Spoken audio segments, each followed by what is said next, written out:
पापांकुशा एकादशी व्रत कथा। एक बार भगवान कृष्ण ने युधिष्ठिर के आग्रह पर इस व्रत की महिमा सुनाई थी। पापांकुशा एकादशी व्रत आश्विन मास के शुक्ल पक्ष को किया जाता है। इस व्रत को जो मनुष्य करते हैं वे अंत समय में नरक न जाकर स्वर्ग लोक गमन करते हैं और समस्त पापों से मुक्त हो जाते हैं। इस दिन मनुष्य को विधि पूर्वक भगवान पद्मनाभ की पूजा करनी चाहिए। यह एकादशी मनुष्य को मनवांछित फल देकर स्वर्ग को प्राप्त कराने वाली है। व्रत कथा। प्राचीन समय की बात है। विंध्य पर्वत पर क्रोधन नामक एक बहेलिया रहता था। वह बड़ा क्रूर था।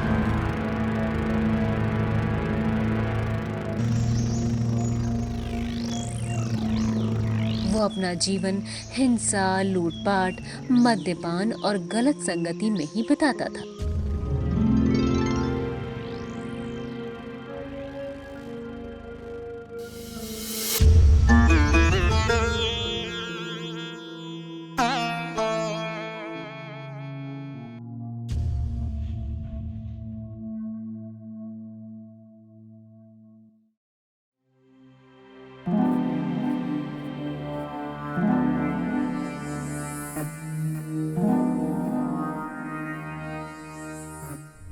इस तरह उसकी दिनचर्या पाप कर्मों में लिप्त होती चली गई।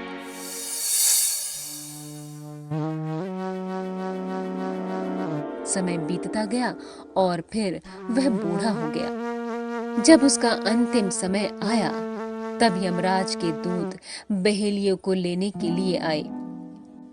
यमदूतों को देखकर बहेलिया भय से कांप उठा। उसने पूछा, कौन हो तुम और यहाँ क्यों आए हो? यमदूत ने बहेलिये से कहा, कल तुम्हारे जीवन का अंतिम दिन है, तैयार रहना, हम तुम्हें कल लेने आएंगे। यह बात सुनकर बहेलिया बहुत भयभीत हो गया और दुखी मन से महर्षि अंगिरा के आश्रम में पहुंचा।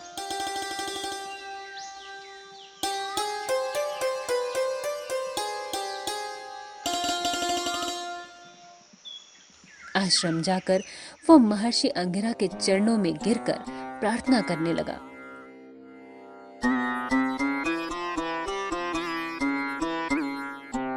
हे ऋषिवर, मैंने जीवन भर पाप कर्म ही किए हैं। मैं प्रायश्चित करना चाहता हूँ।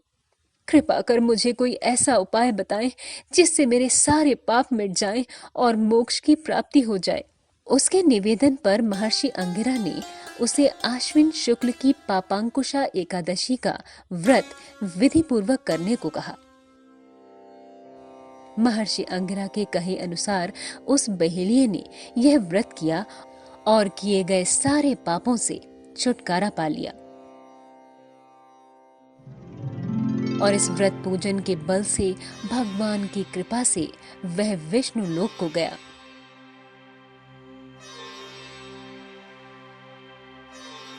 जब यमराज के यमदूत ने इस चमत्कार को देखा तो वह बहेलिये को बिना लिए ही यमलोक वापस लौट गए। इस तरह पापांकुशा व्रत समस्त पापों से मुक्ति प्रदान करने वाला बन गया।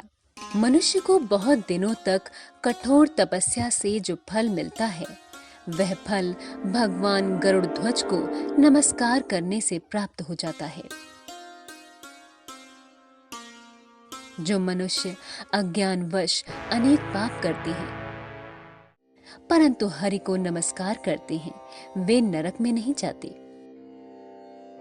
विष्णु के नाम के कीर्तन मात्र से संसार के सब तीर्थों के पुण्य का फल मिल जाता है। जो मनुष्य शार्दंग धनुषधारी भगवान विष्णु की शरण में जाते हैं उन्हें कभी भी यम यातना नहीं भोगनी पड़ती।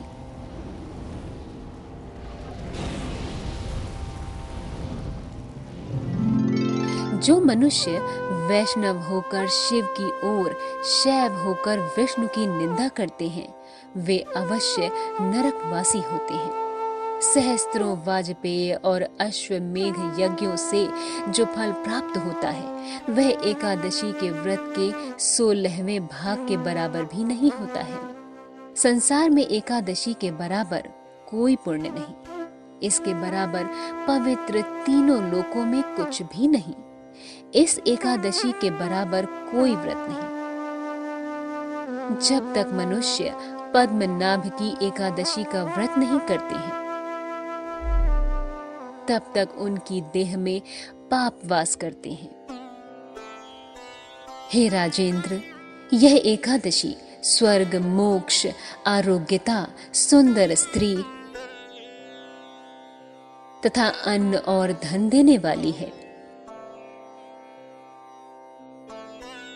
एकादशी के व्रत के बराबर गंगा, गया, काशी, कुरुक्षेत्र और पुष्कर भी पुण्यवान नहीं है।